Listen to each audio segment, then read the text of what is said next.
Thanks for tuning in to another episode of The Ring, The Bling, and all the things. Here with my good friends, Michael Gaddie and Sharon Rumsey. Okay, Sharon, today's topic is one I'm pretty passionate about. I want to talk about not sharing all your wedding plans immediately when you get engaged. But I'm excited. I can't share. Well, you can share, but we're going to share wisely. Ooh, Mike, that sounds pretty intense. Well, it is intense, but it's the truth. So let's get right into it. So I am really lucky that I'm usually one of the first people that a couple talks to when they get engaged. And one of the things that I would really encourage them to do when you get that ring, you're so excited and you want to tell, of course, your parents and your friends, your closest friends, but maybe you don't go into the office and you're going to wear your ring, but maybe not make a big announcement in the break room about starting wedding planning. Maybe not go to your bowling league and make a big announcement about your wedding planning for several reasons. First of all, until you start planning, you aren't sure what that guest list is going to be. So if I'm your coworker and you start talking about your wedding planning, I'm going to think I'm invited. Maybe I'm not going to be able to be invited. Also, everyone is going to have an opinion. And you're going to feel a little bit overwhelmed as you begin wedding planning. Mike and I see it all the time. They're overwhelmed. They're stressed out. So I think everybody in your ear just adds to that overwhelm and that stress. And I want wedding planning to be fun. I want this journey to be fun. So yes, you're going to have your ring on. People are going to know you're engaged. But my belief is let's not, when people say, what are you planning? Or they ask you questions, just say, smile a lot, talk a little less, say we're still working on details. We're still figuring things out, and let that simmer until you get some things checked off. Mike, one of the things that she just said, and I know you got a lot to say about it, but the water cooler moments, you're super excited, engaged, you may have picked out your venue, but the other side of that, and even recently, we all heard a lot of this, you get engaged, you possibly go to wedding shows or do your research online. That is one side that's very overwhelming, but then you're excited to share, and then here comes another side of possibly overwhelm. Well, and the thing about it is, yes, you are excited, but, everybody has an opinion. Everybody wants to be involved. Everybody wants to be right there for you. But until you come down with the details, such as budget, you don't know how many guests you're going to be able to afford. Just because you're a coworker, that doesn't mean they're invited, like you said. When it comes to even coming to plan flowers, you don't really need to bring your whole entourage, because every girl, every woman, whatever it may be, has a different opinion. And that's just going to confuse you. First, yes, you want to come up with your floral ideas and see what you want. But her maid of honor may hate that. Right. But that should not block your stream of looking at your wedding because somebody else doesn't like what you're doing. Well, I also, you just brought to mind, one of the first things a lot of my couples do is they go get their wedding dress. I always tell them 9 to 10 months out, let's get that dress, because we're going to build a lot of things, including florals, from the dress. So if you take all of these people with you to look for a wedding dress, anything that's subjective, florals, dresses, suits, I know you guys sell suits in your shop. I think too many opinions can really dilute that experience and take some of the joy away. And it's not about what your bridesmaids want or what they don't want. It's your vision that needs to come true that day. And it's just one thing. I think this is a perfect topic because we want this day to be as smooth as possible. But you don't need all those other interactions that's going to help you not do this and not do this. Now, I've got brides that come in that does not have a clue. Yeah, you may want to bring one person to help you because, that's where your wedding comes in.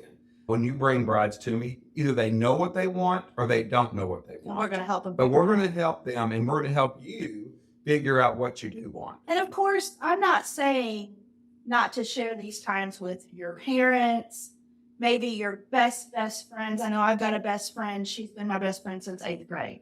of course I would want her there with me. But I'm just saying not everyone. I know when I got engaged and we were planning our wedding, I was not a wedding planner then. And I made the mistake of just hanging a invitation up in our break room and putting, sign up. And someone literally, I'm not kidding, they RSVP'd for themselves and 11 people. What do? You hung it up. So what did I do? I bought people I didn't know dinner. So I think it's just really important to temper out those details as they come. Well, it's very important because actually, if he RSVP'd for 11 people, how many of those 11 people really showed up? 2. So you have spent that money that Right. you didn't really even have to worry with. So that's when you have to Right. think about what you're doing. And then here goes Kristina about the whole mindset thing. Usually would added additional stress to already a stressful situation. It's supposed to be a fun time, you're planning and all this, but 11 people, and we've talked about this many times before, 11 people is not just 11 plates of food. Oh, yeah. It's potentially another table or two, Decorations. Yeah. Chargers, place cards. Yes. It adds up. silverware.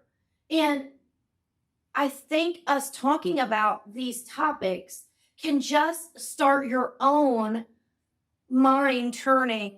Oh, I do work at a big company. I hadn't thought about that. I do eat lunch with a large group of people, or I do have a big circle of friends who should go with me to some of these appointments or things like that. The stuff that you all just said, I'm over here thinking, I hadn't even really thought of that. But once you're already in those situations, like Sharon mentioned, how the heck do you backtrack? Right. You can't after you've already posted the invite. Well, the thing about it is you're excited and you want to tell the world. And we're just here to tell you, to give you that little bit of advice to just Take a beat. take a beat, take a breath, and, Sharon's favorite word. I love it. Take a beat. and just soak it all in, and it's all going to come together. You're going to have the people there that you want and not want, like we said with the 11, and just have fun with it. It is. It's your day. You all, as a couple, need to make the decisions of who's spending this special day with you. Since we've been doing this podcast, I've just really went back and thought about weddings that I attended and things that we've talked about. You get lists of parents, friends, and family friends that have been around for umpteen years and things. And, how do you where do you draw the line and things like that? And I think this is very similar about where do you draw the line with how much to share and just giving yourself that space to get some things together. I think it's going to come out in little bits and pieces. I think initially I literally have had some of my couples tell me, we literally went to show someone our ring and they wanted to know what the colors were, where the venue was. And I just think meet with your wedding planner. Let's start checking some things off. And they're excited for you. And that's great. We don't want to be rude about that, but just say we're still working things out, or we've hired a wedding planner. We'll pass details along as they come, that kind of thing, to just kind of buy yourself some time to see where you are. So Sharon, this makes me think about, are couples wanting to keep some of that stuff private about how the reception's going to unfold or parts of their ceremony? So it's kind of a surprise, or Some no? couples really do want the surprise, but from a practical planning standpoint, I just don't want people to think they're invited that aren't invited. It just Well- made me think about that. I feel like I've heard people want little special things to go on with sure. their ceremonies or the receptions, but they don't even want to share it with their We parents. don't spill all our secrets ever. So I it's think that's the okay best not to thing. do that. So it is okay to keep some things to yourself. Actually, you can keep a lot to yourself Yeah. until the I day agree. of. I mean, yes, you're going to send out an invitation. Hopefully, everybody will show up that you want to be there. And you want it to be a grand entrance. You want to be able to celebrate that day with people that you want to be And there. we've done a lot of special things that we don't tell anyone about, but just like myself and the couple knows. I had a groom, I'll never forget this guy. His mom always sang that "You've Got a Friend in Me" song from Toy Story to him growing up. He went in an actual recording studio and he recorded that song. And she thought she had selected their first dance song, but we had the DJ play his recording of that song as a surprise to her. I love throwing those little moments in that That was the mother. matter. The mother. The son recorded the song for his Oh mom my gosh. because it had always. special. My whole pan went nuts. Oh, got two boys. I was over there bawling. So yeah, I think there's always surprises that can be really special. And sometimes probably hard to keep without people finding out and maneuvering through getting. I come from a arranged. healthcare background where everything was confidential information, and I don't treat wedding planning any different. So I'll never tell your budget. I'll never tell your surprises. I'll never tell what in-laws can't set by what in-laws.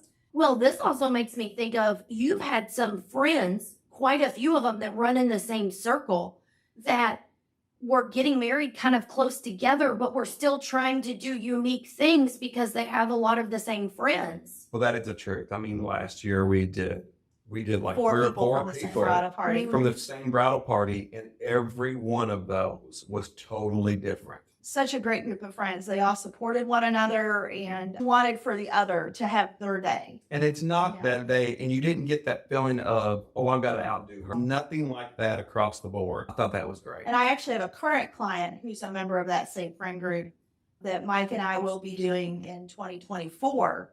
And I just love it, those relationships that go on and on. I Right. remember you saying to me how much that group of friends respected each other. And that was key, I feel like.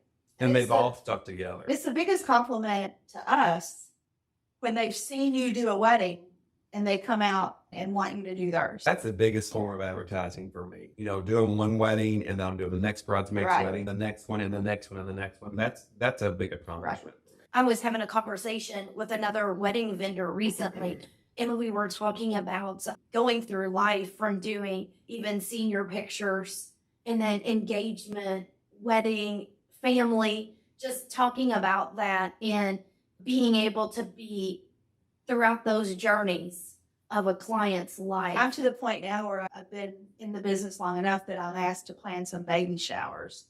And that's super fun that I get to come back to my couples and celebrate again with them. Well, it's amazing how we become close. So many people over the years. I know me and you have been working together for a couple of years, and the relationships that I have formed with moms and brides, Right. even some of the grooms, it's crazy. I love it.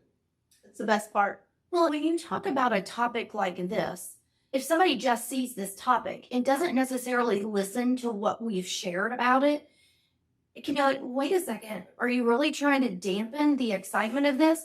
Absolutely not. Not doing that at all. I'm trying to protect the excitement of this. I'm trying not to let it get ruined by opinions and hurt feelings. Like I said earlier, it's an exciting time.